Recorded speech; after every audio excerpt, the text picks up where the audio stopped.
দর্শক, এই মুহূর্তে আমি একটি বিলের মধ্যে অবস্থান করছি। আপনারা দেখতে পাচ্ছেন এটি একটি ধান ক্ষেত, আর ওই দিকে কিন্তু দোপা জমি, যেদিকে কিন্তু অনেক পানি। আর আমি যে উদ্দেশ্যে যাচ্ছি সেখানে সেই ব্যাপারটাই আপনাদের সঙ্গে আমি শেয়ার করবো। এখানে দেখতে পাচ্ছেন একজন কৃষক, তিনি কিন্তু তার জমিতে ধান রোপণের কাজে ব্যস্ত রয়েছেন। সচরাচর কিন্তু তেমন একটা কাদা জমিতে আসলে আমার নামা হয় না। আসলে কি কারণে এখানে আমি নেমেছি সে বিষয়টাই আমি আপনাদেরকে জানাবো। আমরা কিন্তু হরহামেশাই দেখতে পাই গ্রাম অঞ্চলের বাজার ঘাটে শাপলা ফুল বিক্রি হয়। তো অনেক দিনের ইচ্ছা, আসলে আমি শাপলা ফুলের কাছে গিয়ে আমার কিন্তু খুব একটা দেখা হয় না। তো আসলে আমি চাচ্ছিলাম শাপলা ফুলের কাছে যাব। সাধারণত কিন্তু বিল বাউরে তেমন একটা আমার যাওয়া হয় না। তো যে কারণে কিন্তু আজকে আমি কাদা পানির মধ্যে নেমেছি। এটা কিন্তু একটা বিল, দেখুন পানি, প্রচুর পরিমাণে পানি। আর এখানে আমার পিছনে দেখুন ধান রোপণ করছেন। তো আসলে আমি ওই দিকটা যাব, ওই দিকটাই আমি শাপলা ফুল দেখতে পেয়েছি। অনেকেই কিন্তু আমাকে প্রশ্ন করেন যে ভাই, আপনি ভিডিও করেন না কেন, ফটো আপলোড দেন কেন? আমি আপনাদেরকে এটাই বুঝাতে চাই, আসলে একটা ফটো, আমি যদি একটা শাপলা ফুলের ফটো তুলে পোস্ট করতে যাই, আসলে কতটুক কষ্ট করে সেখানে যেতে হয়। একটা ফটো তুলতে গেলেও কতটা কষ্ট হয়।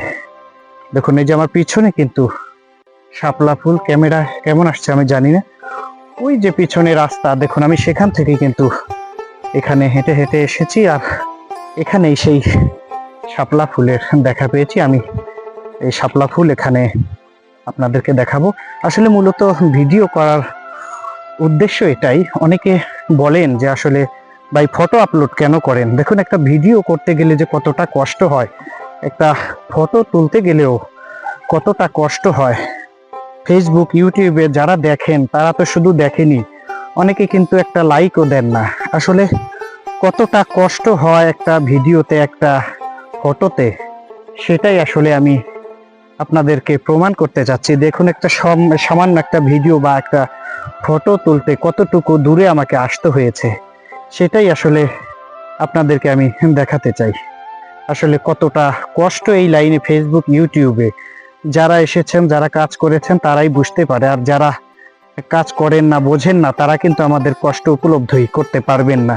তা আসলে এখানেই আমরা এসেছি, এখানেই আমরা শাপলা ফুল আপনাদেরকে একটু পিছনের ক্যামেরা দিয়ে দেখাতে চাই।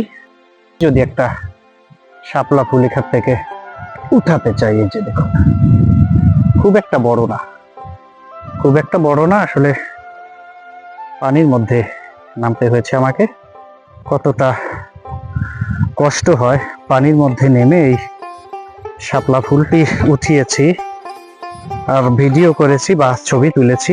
অনেকের প্রশ্নের অ্যান্সার দেবার জন্যই মূলত এই কাজটা করেছি। কারণ অনেকে ভাবেন যে আসলে অতি সহজেই ভিডিও করে, ফটো আপলোড করে ইনকাম করা যায়। না রে ভাই, পৃথিবীর সব কাজই অনেক কষ্টের হয়। আর এই কাজটা আমার কাছে মনে হয় পৃথিবীর সবচাইতে কঠিন কাজ। কারণ যারা এই লাইনে কাজ করেছেন তারাই বুঝতে পারেন। আমার নিচ দিয়ে কিন্তু ভিজে গিয়েছে, তারপরেও কিন্তু আমি চেষ্টা চালিয়ে যাচ্ছি। তো ভালো লাগলে সকলের সঙ্গে থাকবেন, আমাদেরকে ফেসবুক ফলো দিয়ে সঙ্গে থাকবেন, ইউটিউব সাবস্ক্রাইব করে আমাদেরকে পাশে থাকবেন। আপনাদের সহযোগিতা না পেলে আমরা আসলে কিছু করতে পারবো না। সকলে ভালো থাকবেন, সুস্থ থাকবেন। আল্লাহ হাফেজ।